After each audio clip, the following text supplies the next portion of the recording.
A quick heads up, once you see some of these photos, you can't unsee them, so just brace yourself. Poitiers, France, 19th century, a seemingly calm town hiding a tale of horror and torment. At the center of it all stood Blanche Monnier, born on March 1st, 1849, into an affluent, respected family.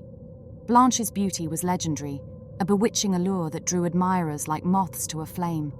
Marriage proposals came pouring in, but little did she know her life was about to descend into the darkest depths of human cruelty.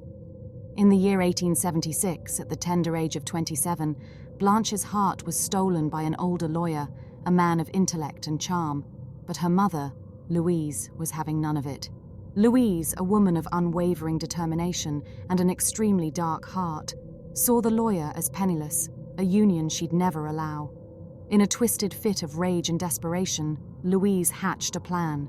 She locked her own flesh and blood in a tiny, lightless dungeon concealed within her attic. There, Blanche would be condemned to endure the next 25 nightmarish years of her existence.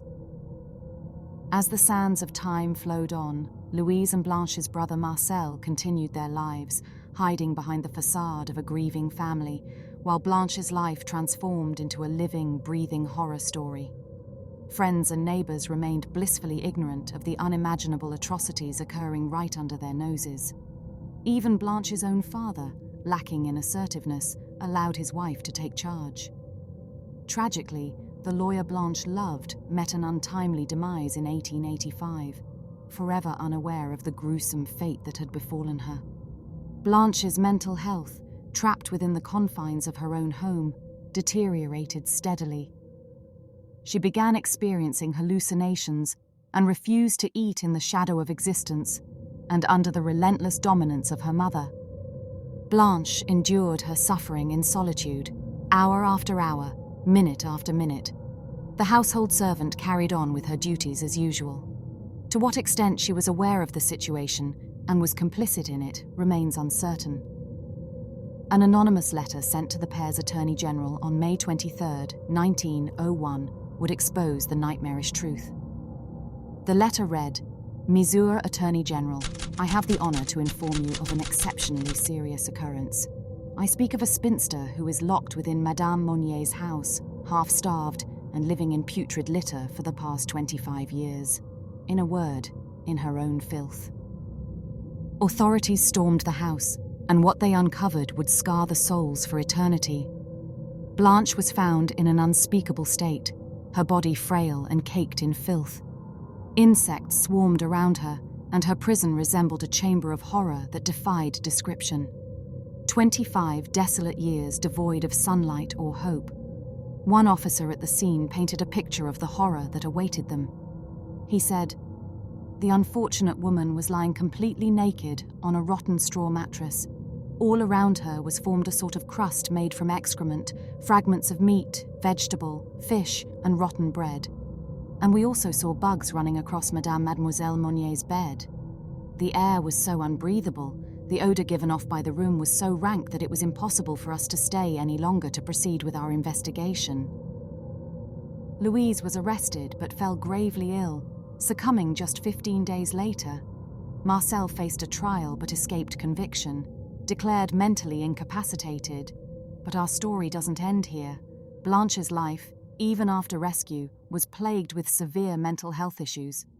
Diagnosed with an array of disorders including anorexia nervosa, schizophrenia, exhibitionism, and coprophilia, she found her final refuge in a psychiatric hospital where she eventually found peace, passing away on October 13, 1913.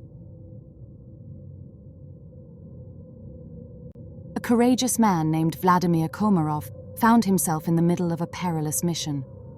The date was April 23, 1967, and the Soviet Union had chosen him as the pilot for the Soyuz 1 mission. From the outset, Komarov was acutely aware that this journey into the cosmos was destined to be his final one. The Soyuz spacecraft had revealed its vulnerabilities during rigorous testing, displaying issues and flaws that left no doubt that any individual embarking on this mission might not return to Earth. The dangers were unmistakable, and the expectations from the Soviet High Command were relentless. Adding to the weight of this decision was his close friendship with cosmonaut Yuri Gagarin, the trailblazer who had become the first human to journey into space. Gagarin stood in line for the mission if Komarov was to step back. It was a moral conundrum of cosmic proportions, yet Komarov, resolute and unwavering, made the ultimate sacrifice. He chose to confront the looming peril himself, sparing his friend. As the Soyuz 1 set off on its mission, space revealed its unforgiving nature, and catastrophe struck during the re-entry into Earth's atmosphere. The spacecraft's parachute, the last hope for a safe landing, failed. Komarov and the Soyuz 1 pierced through the Earth's atmosphere at an incredible speed, heading for an inevitable disaster. In those last heart-wrenching moments, Komarov faced a terrible fate. The fiery descent of the Soyuz became his final resting place. He perished in the flames as the spacecraft plummeted into Earth, becoming the first human to meet such a tragic fate in space. Even before his ill-fated mission, Vladimir Komarov had a premonition of his destiny. He had an unyielding sense of duty, and maybe an awareness of the sacrifice he was making, knowing that his chances of returning safely were slim. He made a powerful statement. He asked for an open casket funeral, as a way to force his superiors to confront the consequences of their decisions.